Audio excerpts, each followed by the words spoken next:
po, isa pong mapagpalang umaga mga kababayan. Tingin po sa inyong panood ng aking short videos.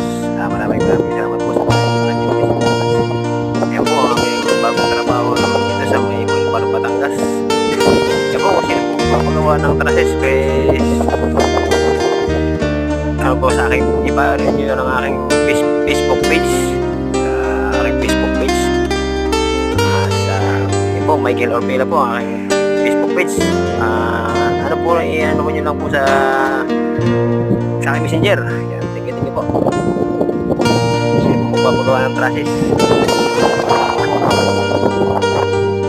Mataas, may 4th floor, mga kabakan. May bagong trabaho na sa Batangas, Bulbar.